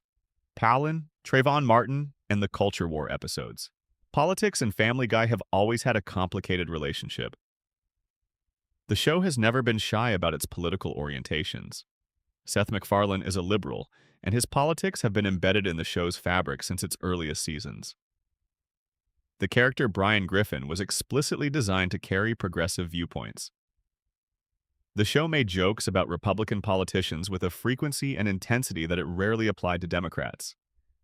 And over the course of its run, became increasingly willing to wade directly into specific, live political controversies, rather than confining itself to more generalized satire. Some of these interventions were deft and effective. Many were messy. A handful were genuinely damaging in ways that generated sustained political controversy at the national level. And a few crossed into territory that even the show's defenders found hard to justify. The Sarah Palin episode is the most famous of these political flashpoints, and it is worth telling in full. On Valentine's Day in 2010, Family Guy aired an episode called Extra Large Medium. The episode featured, as a secondary storyline, a teenage boy named Chris Griffin going on a date with a girl named Ellen, who has Down syndrome. The actress cast to voice Ellen was Andrea Faye Friedman, who herself has Down syndrome and has had an acting career spanning multiple decades. The character was depicted as funny, assertive, and perfectly capable of holding her own in a conversation. At one point in the episode, Ellen mentions to Chris that her father is an accountant and her mother is the former governor of Alaska. The line was never going to be subtle. Sarah Palin had been in the national spotlight since her 2008 vice presidential candidacy, and she had an infant son named Trig, who had Down syndrome. The implication of the joke was that Ellen was the daughter of Sarah Palin. Bristol Palin, Sarah Palin's daughter, responded first. She posted on her mother's Facebook page calling the Family Guy writers heartless jerks and saying that if they thought they were being clever and mocking her brother, they had failed.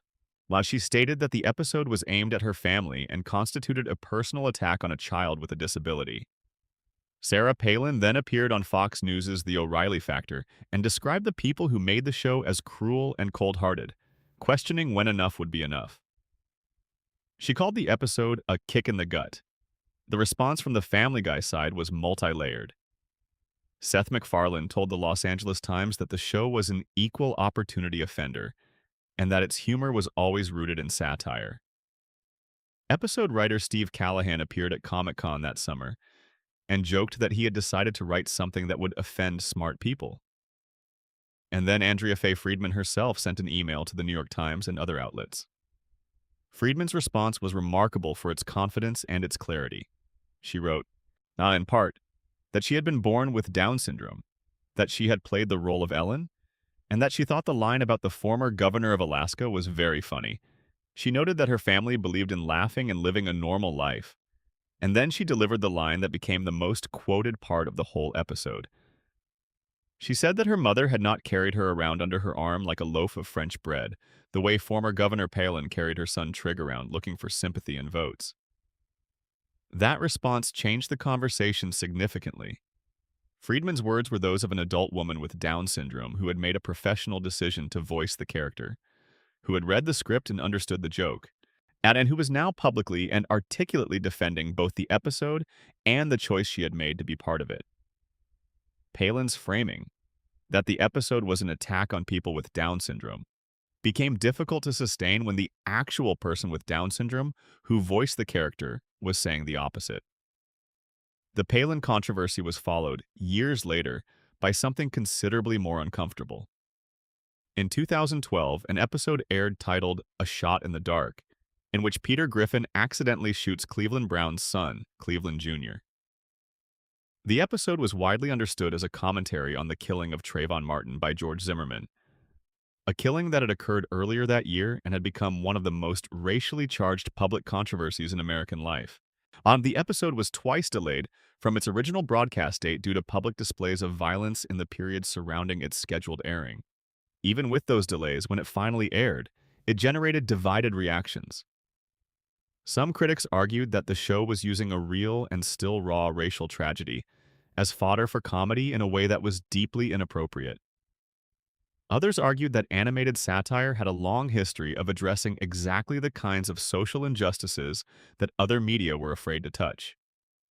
The show's record on race was, and remains, one of the most contested aspects of its legacy. It made racial jokes constantly throughout its run. Some of those jokes were clearly positioned as commentary, as satirical observations about racism that used the frame of comedy to expose prejudice rather than express it. Others were less clearly positioned, landing in territory where the line between satirizing a racial stereotype and simply deploying it was genuinely blurry. The character of Cleveland Brown, who received his own spin-off series in 2009, was himself a point of controversy. He was voiced throughout the original run by Mike Henry, a white actor, and the character drew on a range of African-American cultural references in ways that critics found stereotypical even when the show's intent seemed satirical. Henry eventually stepped down from the role in 2020, acknowledging that a black actor should be playing a black character. That decision, quiet and relatively uncontroversial when it happened, was its own acknowledgement that something had been handled wrong for a very long time. The political commentary also became increasingly partisan and increasingly tied to specific moments in time in ways that aged poorly. Jokes about specific politicians, specific scandals, and specific cultural moments were sharp when the episode aired and dated within a year. A show built on timeless character comedy like the early seasons of Family Guy can be rewatched indefinitely and remain funny. A show built on political jokes tied to 2015 political news is considerably less engaging in 2026. The show was essentially writing its own expiration dates into the content, choosing short-term relevance over long-term durability, and the cumulative effect of that choice was an archive that aged unevenly and sometimes jarringly. MacFarlane's response to all of this was consistent with his overall philosophy. He argued that satire is supposed to provoke, that the goal was to make people think as well as laugh, and that a show willing to address politically sensitive topics was doing something more valuable than one that stuck to safer ground. He maintained, publicly and repeatedly, that Family Guy was not a propaganda vehicle for his personal politics, that it went after everyone, including liberal figures and progressive positions, with the same irreverence it applied to the right. Whether that was true in practice was another matter. The balance of the show's political satire leaned heavily toward a particular set of targets, and the claim of equal opportunity offending was harder to sustain the further into the show's run you looked. By its later seasons, Family Guy felt less like a satirical mirror held up to American political life, and more like the specific political views of its creator expressed through a cartoon family who happened to share his neighborhood. That is not necessarily wrong. Creators put their perspectives into their work. What made it controversial was the gap between what the show claimed to be and what it actually was, between the idea of Family Guy as a freewheeling cultural critic attacking everyone and the reality of a show with a clear political direction that occasionally gestured toward balance without actually practicing it. One more political flashpoint deserves its own space here, and that is the episode Quagmire's Dad, which aired in Season 8 in 2010. This episode introduced the character of Dan Quagmire, Glenn's father, and who at the end of the episode undergoes gender reassignment surgery and becomes a woman named Ida. The episode was intended, according to the show's creator and the writer who crafted it, as a positive portrayal. MacFarlane said in an interview that the goal was to show that Quagmire's father was still a war hero and still someone to be respected. The character was a Vietnam veteran. The episode went out of its way to frame Ida with dignity in some scenes, but the episode also contained a scene in which Brian, after an evening of romantic interest in Ida, discovers that she is transgender and vomits. At length. The vomiting went on long enough to make a point. It was not a brief, throwaway gag. It was an extended comedy beat built on the premise that Discovering a woman you found attractive was assigned male at birth should produce a physically violent revulsion reaction. GLAAD, the Gay and Lesbian Alliance Against Defamation, released a statement after the episode aired. They gave McFarlane credit for some aspects of the portrayal. The episode did, in places, treat Ida with a measure of respect, but found the vomiting scene and the transphobic remarks from Peter and Lois shockingly insensitive. They expressed concern that the episode's mixed messaging, positive framing in some scenes, openly transphobic comedy in others, would ultimately leave viewers with the impression that disgust toward transgender people was an acceptable and natural reaction. After Elton writer Brent Hardinger gave the episode a negative review, noting that reconciling the episode's apparent genuine intent to portray the character respectably with the inclusion of the vomiting scene was essentially impossible. He concluded that either McFarlane was not thinking clearly about the impact of that scene, or he had been telling the truth about the intent, but had allowed the writing to undermine it completely. The episode exists in that uncomfortable middle ground that much of Family Guy occupies, trying to do something decent and simultaneously doing something harmful, and being so committed to the comedy that it cannot bring itself to choose between them. McFarlane's statement about the intent may have been genuine. The execution made that intent irrelevant. What viewers saw was a character discovering a woman's trans identity and immediately, violently rejecting her. Whatever the intent, that was the image the episode left. Section 11. The characters that cross the line. Quagmire, Herbert, and the show's darkest figures. A discussion of Family Guy's scandals cannot be complete without addressing the characters who generated controversy, not through any single episode or specific joke, but through their fundamental design.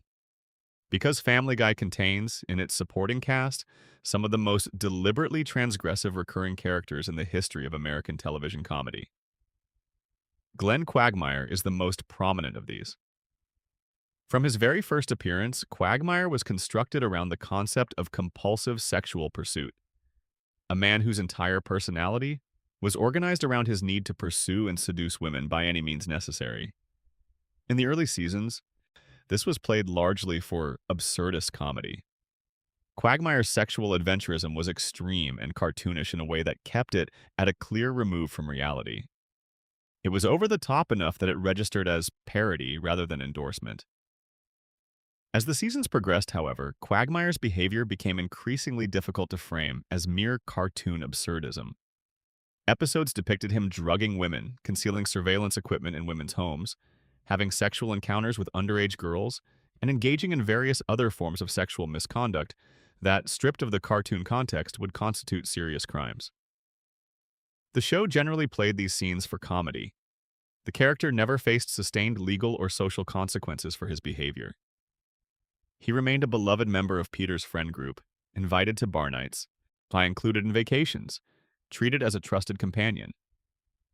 The PTC filed formal FCC complaints over the episode Quagmire's Mom, in which a teenager had a sexual encounter with Quagmire before he learned her age.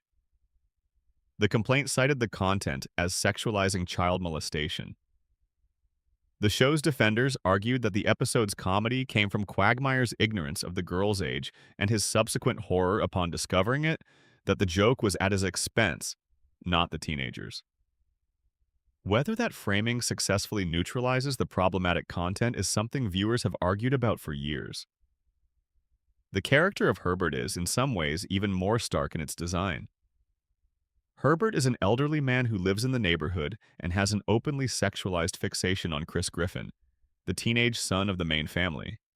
He is voiced as a gentle, hot, wheezy old man whose apparent harmlessness makes the explicit nature of his interest in Chris both funnier and more disturbing. He appears regularly throughout the show's run, often positioned as someone who presents himself as a friendly neighborhood figure while pursuing access to Chris in ways that are unmistakably predatory. The episode German Guy pushed this dynamic into territory that many viewers found genuinely uncomfortable. In this episode, Herbert literally fights for access to Chris against a German man who turns out to be a former Nazi and who had once imprisoned Herbert during the war. The framing, in which a pedophilic character is positioned as the protagonist of a conflict against a Nazi, was with winning the Nazis' defeat, meaning winning access to the child, was the kind of thing that required a very specific comedic tolerance to find acceptable. Herbert's presence on the show was consistently controversial in a way that differed from Quagmire's. With Quagmire, the comedy was built around an adult man whose behavior toward adult women, and occasionally underage ones, was reckless and predatory. The harm he caused, while real within the show's universe, was directed at characters who were at least nominally adults in most cases. With Herbert, the object of the character's predatory interest was explicitly a teenage boy, a child, and the comedy of every scene he appeared in was derived entirely from the gap between his apparently benign presentation and his clearly malevolent intent. This is genuinely dark comedy in the most literal sense. And it is one of those places where the argument that Family Guy is satirizing something breaks down completely. What is Herbert satirizing? What larger social phenomenon is being commented on through the recurring depiction of an elderly man's sexual fixation on a neighborhood child? The answer, if you are being honest, is nothing. The character is not a satirical observation about anything. He is a recurring joke built around the discomfort of depicting pedophilic interest as something so normalized that it becomes a running character bit.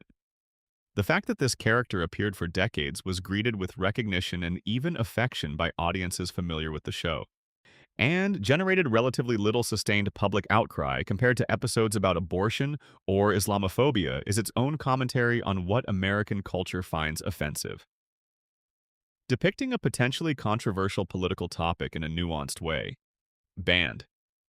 Depicting an elderly man's sexual interest in a child as a recurring comedy beat.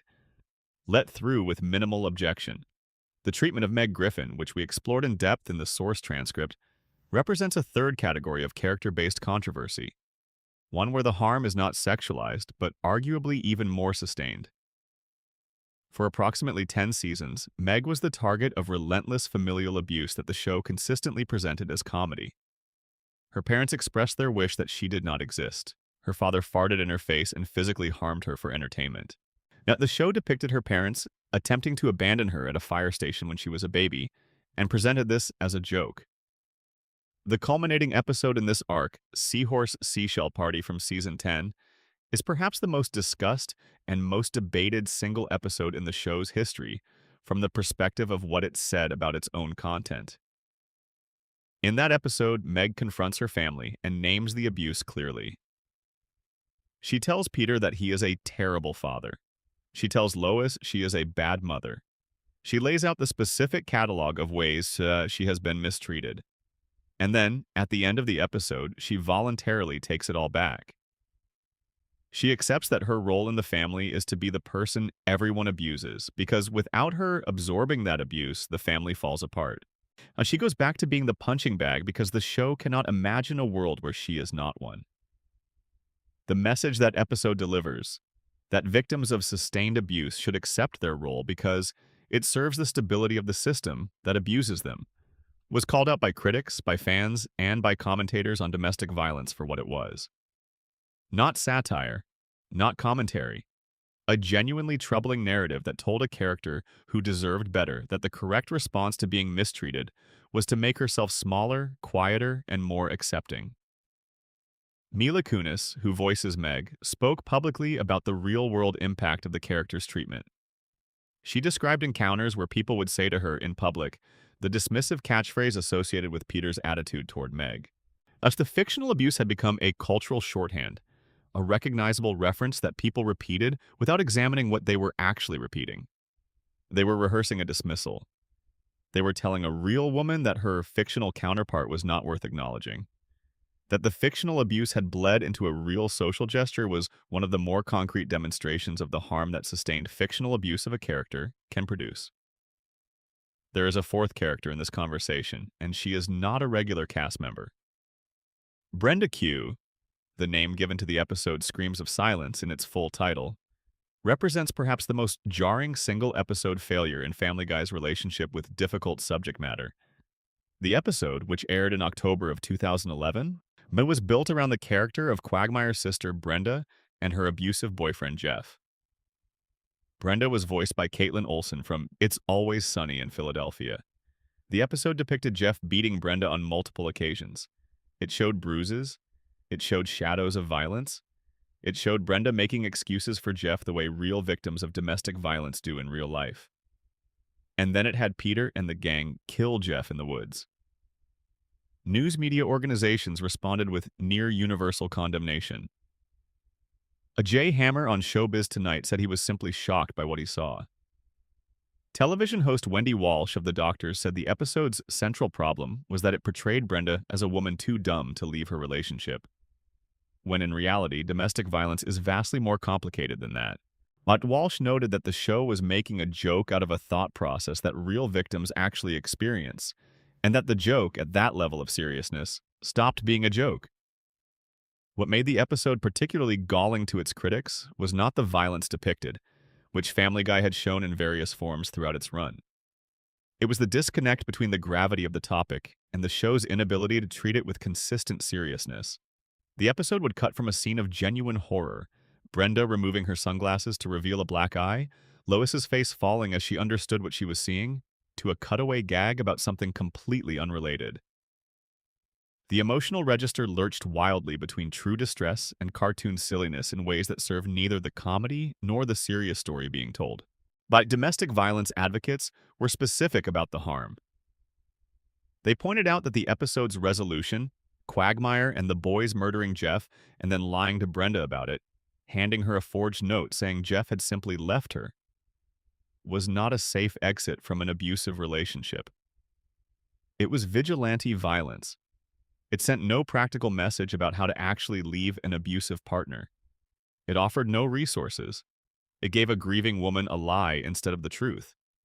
And it tied the whole thing up as though the problem of domestic abuse could be solved by 3 guys in the woods and a car. The contrast with what other shows were doing with similar material around the same period is instructive. BoJack Horseman would later depict trauma and abuse with extraordinary complexity. Documentaries, dramas, and even some comedies had found ways to honor the reality of domestic violence without either trivializing it or exploiting it for shock.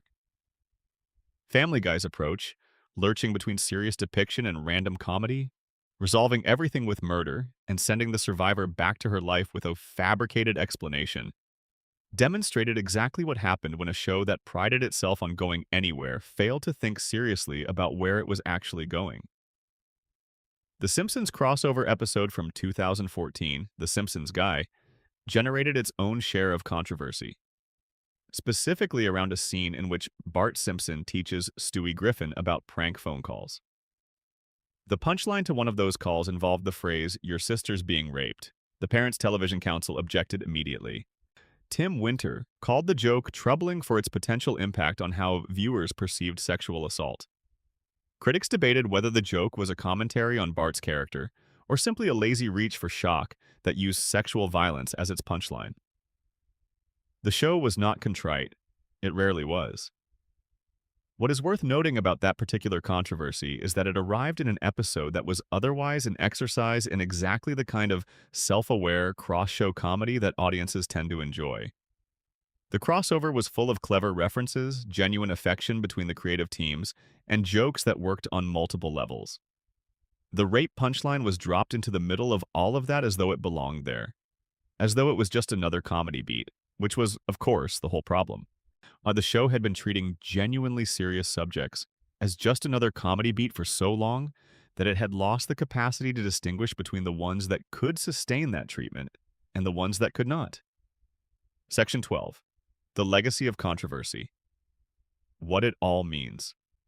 We have come a long way through the scandals, from the first PTC letter writing campaign in the year 2000, through the canceled episodes, and the lawsuits, and the political firestorms, and the Boston Marathon and the South Park feud. We have walked every significant mile of the road that Family Guy built through the history of American television controversy. So, what does it all mean? There are a few things that seem genuinely true when you look at all of it together. The first is that Family Guy was, in many ways, a genuinely significant cultural force precisely because of its controversies. A show that never offended anyone would not have generated 2 decades of public debate.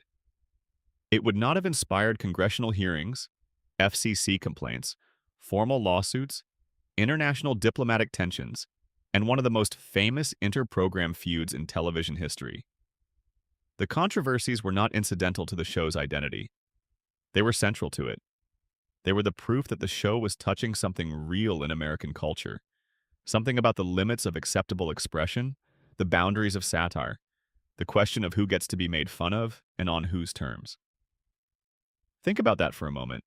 Every time the Parents Television Council launched a campaign against a specific episode, they were acknowledging, however reluctantly, that the episode had provoked a genuine reaction. You do not mobilize a letter-writing campaign against something that does not matter. You mobilize against something that has gotten under your skin, that has disturbed something you care about, that has made you feel that a line has been crossed that needs to be defended. The PTC's campaigns were, in their own way, a form of testimony to Family Guy's power. A show can only cross a line if the line exists, and the existence of the line is demonstrated by the crossing. The second is that the show's record was deeply uneven. There were moments of genuine satirical courage, episodes that addressed difficult topics in ways that other mainstream television would not touch. The abortion episode, whatever you think of how it was received, it was a serious attempt to engage with a divisive ethical question through comedy. Road to Germany, whatever its flaws, found ways to address the Holocaust through an animated comedy format without stripping it of its horror. The Down syndrome episode, with a performer who had Down syndrome in the central role, demonstrated that representation and sensitivity are not incompatible with irreverent comedy. The 2009 Emmy nomination for Outstanding Comedy Series, the first for an animated show since The Flintstones in 1961, 48 years earlier, was recognition from the television industry itself that at its peak, Family Guy was doing something genuinely remarkable. And in 2013, TV Guide ranked the show as the 9th greatest television cartoon of all time. That ranking happened in the same era when the show was also being accused of increasingly lazy writing, problematic character treatment, and declining quality. Which tells you something about the enormous gap between a program's reputation and its actual condition in any given moment. The legacy of what Family Guy was at its best was carrying the weight of what it was becoming. But there were also sustained failures of craft and conscience. The treatment of Meg over a decade of episodes, the Quagmire character and his immunity from the consequences of his behavior, the Herbert character and his normalization of predatory interest in a child, the Turban Cowboy episode and its unreflective depiction of Muslim characters as terrorists, the Screams of Silence episode, and its incoherent handling of domestic violence. As the Quagmire's Dad episode and its transphobic comedy wrapped in a veneer of good intentions. These were not courageous provocations. They were lazy choices that used the show's established tolerance for darkness as cover for content that served no satirical purpose. The third thing that seems true is that the controversies that hit hardest, the ones that actually changed the show's behavior, even temporarily, were the ones where real-world harm became undeniable. The Boston Marathon situation, where real people were dead and injured, and a manipulated video was spreading false information about the show's connection to the attack, produced an immediate and genuine response. The episode came down. McFarlane spoke clearly and compassionately. The network acted. When harm was concrete and visible, the system responded. The controversies that produced the least change were the ones where the harm was more diffuse and more cumulative. Nobody was pulling Meg episodes off streaming. Nobody was issuing statements about the treatment of a fictional teenage girl. The PTC filed complaints, and companies occasionally pulled advertising, but the overall pattern of the show's treatment of its most vulnerable character continued for a decade with no sustained intervention from any direction. It was not until women joined the writing staff in greater numbers, according to reporting on the show's later seasons, that the Meg abuse storyline was consciously pulled back. Not because of public pressure, not because of FCC complaints, but because the people in the room changed, and when the people in the room changed, so did what they were willing to write. That detail matters more than almost anything else in this entire history. It says that the controversies that generated the most public noise were not the ones that ultimately changed the show. The ones that changed the show were the internal ones, the quiet decisions about who was in the writing room and what they were allowed to say. The formal FCC complaints And the PTC campaigns and the advertiser withdrawals were enormous and highly publicized and had real institutional weight behind them. And the show absorbed them, shrugged them off, and kept going. What it could not absorb, ultimately, was the changing composition of its own creative team. The fourth thing that seems true is that Seth MacFarlane's relationship to all of this was always more complicated than either his supporters or his critics wanted it to be. And he was not simply a courageous satirist speaking truth to power. He was also a person who stepped back from active creative control of his most famous creation and allowed it to drift in directions that he might not have chosen had he remained fully engaged. He was a person who expressed genuine discomfort with what Fox News represented, while continuing to earn significant money from a show that aired on the same corporate parent. He was a person who spoke eloquently about the show's equal opportunity offending philosophy while presiding over a creative direction that was considerably less balanced in practice. These are not condemnations. They are the ordinary complications of a human being operating inside an enormous commercial enterprise over a very long period of time.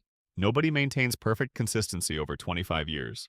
But nobody makes every creative decision correctly when running a production that generates thousands of hours of content.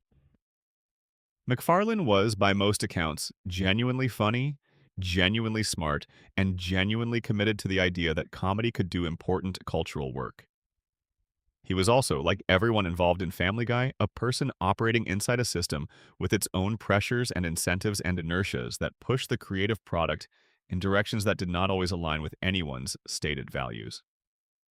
There is a 2024 interview in which MacFarlane discussed the continued existence of Family Guy in terms that were remarkably candid about the shift in his own relationship to the show. He said that there had been a time when he thought it was time to wrap things up. That he said that the show had reached what he called escape velocity. It had been going so long that there was no logical reason to stop it as long as audiences were watching it. He framed its continuation in terms of financial utility and the ability to fund causes he cared about, like environmental conservation through the Rainforest Trust. There was no mention of exciting new stories he was eager to tell, no creative vision driving another season. The show, in his own framing, had become a vehicle for other purposes. It continued because it could, and because its continuation served things he valued. That is an honest answer. It is not the answer of someone who still burns with creative ambition for the thing he created. But it is honest, and it illuminates, more than any controversy ever could, now the nature of what Family Guy had become by its later decades. The controversies of Family Guy are, in the end, a record of what happens when a genuinely talented creative person builds something that becomes bigger and more valuable than any individual can fully control, and when the commercial imperatives of that enterprise come into conflict with the artistic and ethical considerations that should govern how it is made. The battles with awe, the legal fights, the political firestorms, the character debates, all of them are ultimately about the same underlying struggle between what a show could be and what the market was willing to pay to have it be. That struggle is not unique to Family Guy. It plays out across the entertainment industry in every medium.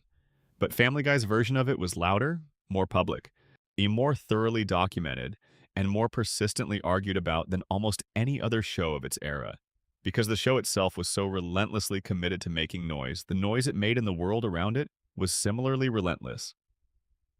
Family Guy premiered to 22 million viewers in 1999. It was canceled twice. It came back from the dead because audiences loved it too much to let it go. It generated lawsuits, FCC complaints, congressional criticism, international broadcast bans, and one of the most sustained feuds in the history of American animation. It banned its own episodes. It had its other episodes pulled by the network after real-world tragedies made them suddenly, unbearably loaded. And it reached season 23 with fewer than 750,000 viewers watching new episodes, and was renewed for 4 more seasons anyway.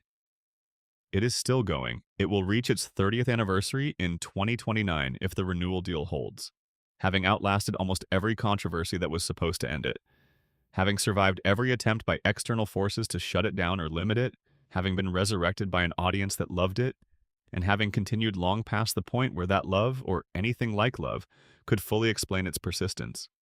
What keeps it going now is simpler and less romantic than love. It is money, it is brand recognition, It is the streaming residuals and the merchandise and the licensing and the fact that animated shows cost less to produce than almost anything else in the television business. A live-action show reaching 750,000 weekly viewers would be considered a catastrophic failure. An animated show reaching that audience with a back catalog spanning decades and a global streaming presence that generates revenue around the clock is still a viable business. The maths are different, and in the end, it is always the maths. But the maths should not take away from what it was in its best moments. At its best, Family Guy was a show that understood something real about the way Americans used dark humor to process the things that scared and confused and infuriated them. It understood that laughter, even at terrible things, is one of the ways human beings cope with living in a world that is full of terrible things. It understood that satire, properly deployed, can do things that earnest documentary or thoughtful drama cannot. Can get inside the defenses of people who would reject a direct argument and make them think sideways about something they have never allowed themselves to think directly about. Consider what it meant for a show to be nominated for a Primetime Emmy for Outstanding Comedy Series in 2009. That nomination meant that the television industry, the community of peers who make the programs, and understand what it costs to make them well, looked at Family Guy and saw something worthy of recognition alongside the best comedies on the air. They did not give it the award. The nominations went to unscripted programs that year, and the award ultimately went to 30 Rock. But they acknowledged that what Family Guy was doing in its best episodes was operating at a level that demanded to be taken seriously. Not excused, not tolerated, taken seriously as a work of creative ambition. The controversies are the price of admission for that kind of work. You cannot satirize everything and offend no one. You cannot push into uncomfortable places and always land with perfect grace. A show that never got things wrong would be a show that never tried anything difficult. And whatever else you say about Family Guy, it tried things. Constantly. Relentlessly. Sometimes brilliantly and sometimes badly, with its best and worst impulses wound so tightly together that separating them is genuinely difficult. And every show that lasts long enough tells you something about the culture that sustained it. The Simpsons tells you about American families in the late 20th century, their relationship to work and community, and the relentless pressure of a world that does not reward ordinary people for their efforts. South Park tells you about the reflexive cynicism of a generation raised on irony, the inability to commit to anything as serious because the cost of being wrong is too high. Family Guy tells you about appetite, the enormous, restless, indiscriminate American appetite for stimulation. The desire for something that is happening, always, that is loud and fast and surprising and a little bit dangerous. The need, always present and always bottomless, to be shocked into feeling something. The show fed that appetite for over 2 decades. And it is feeding it still. And every controversy along the way was both a symptom and a fuel. Evidence that the appetite existed and material that made the appetite larger. That is a legacy worth taking seriously, even in the middle of all the mess. Even in the context of every wrong turn, every crossed line, every episode that should not have been made the way it was made. The wrong turns are part of the record. They are as real as the achievements, and an honest accounting of the show's legacy requires holding all of it at the same time. So that is where we leave it tonight. Not with a verdict, not with a final score, but with a full accounting of the road, every controversial mile of it, laid out quietly and carefully the way things deserve to be laid out when they have mattered this much to this many people for this long. Whatever time it is where you are right now, whatever corner of the world you have pulled this video up from, I hope this found you in a good place. Rest well.